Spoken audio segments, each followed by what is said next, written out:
नमस्कार दोस्तों, cinema hall में आपका स्वागत है। आज टीकू वेट्स शेरू का रिव्यू। टीकू वेट्स शेरू की खास बात यह है कि इसका निर्माण कंगना रनौत ने किया है और इसका निर्देशन कंगना रनौत के निर्देशक रहे रिवॉल्वर रानी के निर्देशक साईं कबीर ने किया है।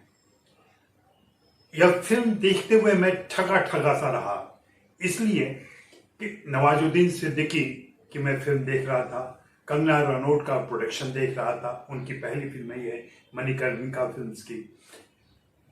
बड़ी उम्मीद थी, बड़ी उम्मीदों के साथ मैंने यह फिल्म शुरू की, लेकिन फिल्म शुरू होते ही एक छल आरंभ हुआ और ऐसा लगा कि साईं कबीर ने हड़बड़ी में, जल्दी में एक क्विकी फिल्म बनाने की कोशिश की है जिसमें वे विफल रहे। मैं पिछले कई फिल्मों से देख रहा हूं नवाजुद्दीन सिद्दीकी एक उम्दा अभिनेता, एक बेहतरीन अभिनेता कैसे अपने चरण में लगातार अपने चॉइसेस में गलतियां करते जा रहे हैं और ऐसी फिल्में कर रहे हैं जो उन्हें नहीं करनी चाहिए थी। बावजूद इसके इस फिल्म को मैं एक दूसरे अंदाज से, जब फिल्म देखने के बाद रात भर सोचने और रात भर समझने के बाद मैंने देखने की कोशिश की, समझने की कोशिश की, तो मैं आपके सामने इसे पेश कर रहा हूं। मैं इसे एक मुस्लिम सोशल के तौर पे देख रहा हूं। जी हां, अगर आपको याद हो तो पिछली सदी के 6-7वें दशक में मुस्लिम सोशल का एक जॉनर डेवलप हुआ था हिंदी सिनेमा में, जहां पे मुस्लिम समाज की कहानियां होती थी, मुस्लिम किरदार होते थे और वहां का किवाम होता था, वहां का काजल होता था, वहां के कवालियां होती थी और इस तरीके से पूरा माहौल गढ़ा जाता था और वे फिल्में खूब चलती थी। यह एक नया मुस्लिम सोशल है जो 21वीं सदी के तीसरे दशक में घट रहा है। भोपाल की लड़की है तस्नीम और मुंबई में आके बसा हुआ है सिराज, शेरू और टीकू।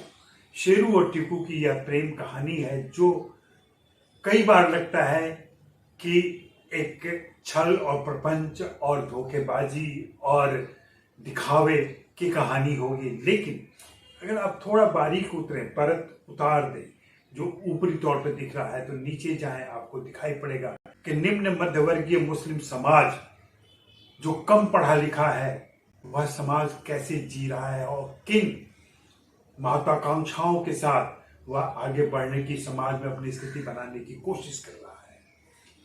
टीकू और शेरू दो नमूने हैं इस समाज के।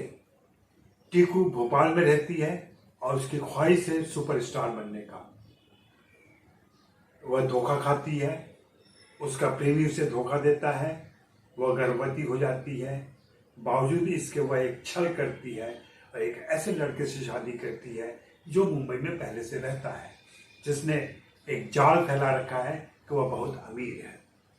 दूसरी तरफ शेरू जो खुद छलावे में है। हिंदी फिल्म इंडस्ट्री में ऐसे सैकड़ों, हजारों किरदार मिल जाएंगे जो खुद छलावे में रहते हैं और उन्हें ऐसा लगता है कि बस चंद सालों की बात है, चंद फिल्मों की बात है और वे यहाँ रूल करेंगे।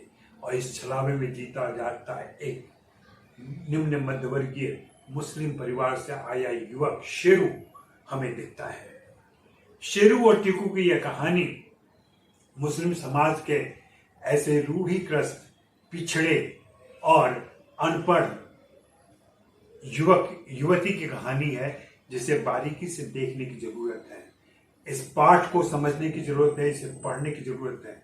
यह फिल्म अगर एक चालू हिंदी फिल्म के तौर पर देखेंगे तो बहुत ही घटिया और मामूली सी फिल्म है, लेकिन अगर एक मुस्लिम समाज के पाठ के तौर पर इसे देखेंगे तो यह फिल्म बहुत कुछ बताती है, बहुत कुछ कहती है, अपने समय को जाहिर करती है। वह समय है जब कंगना रनौत हिंदी फिल्मों में काम कर रही है।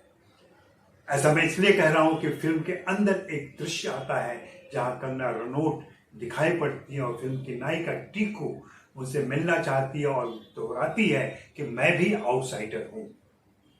यह फिल्म कई संदर्भों को लेकर चलती है, हालांकि लेखन में, स्क्रिप्ट में, निर्देशन में एक मामूलीपन है। वह मामूलीपन अखरता है, इसलिए कि आपके पास प्रतिभाएं थी जिनका आप इस्तेमाल कर सकते थे। नवाज जैसे उम्दा एक्टर हैं, उनके साथ विपिन शर्मा हैं, उनके साथ और भी दूसरे कलाकार हैं। नई अभिनेत्री है अवनीत कौर, जिसका आप सही इस्तेमाल नहीं कर पाए। इसके अलावा मुकेश भट्ट हैं। मुकेश भट्ट और नवाज कभी रूममेट हुआ करते थे। मैं इस फिल्म को देखते हुए उनके साथ के दृश्यों में याद कर रहा था कि आज मुकेश भट्ट और नवाज के बीच जो दोस्ती का रिश्ता है वो किस स्तर पर होगा, क्योंकि थोड़ा बहुत मैं नवाज को जानता और समझता हूं और थोड़ा बहुत मुकेश भट्ट को भी, और एनएसडी से आए उन तमाम लोगों को भी देखा और परखा है। यह अद्भुत कहानी है और अद्भुत कहानियां होती हैं हिंदी फिल्म इंडस्ट्री में। इस फिल्म को उस तरीके से भी देखने की कोशिश करें। वैसे आप नवाज के कैरियर में अगर इस फिल्म को रखेंगे तो यह उनके नीचे की कतार से शुरू करनी पड़ेगी। इसको नीचे के पायदान से कहाँ आती है ये फिल्म। और इन दिनों ऐसा लगता है कि नवाज की टीम उन पर मेहनत नहीं कर रही है। नवाज खुद पर ध्यान नहीं दे पा रहे हैं और जिसकी वजह से वे ऐसी गलतियां कर रहे हैं। मुझे लगता है कि इस फिल्म को बारीकी से देखने और समझने की जरूरत है और इसको एनालाइज करने की जरूरत है। मौका मिला तो मैं भी करूंगा। आप अगर इसे देखें तो इस नजरिए से देखने की कोशिश करें, एक मुस्लिम सोशल जो 21वीं सदी के तीसरे दशक में आ रहा है। शुक्रिया, मेहरबानी, धन्यवाद।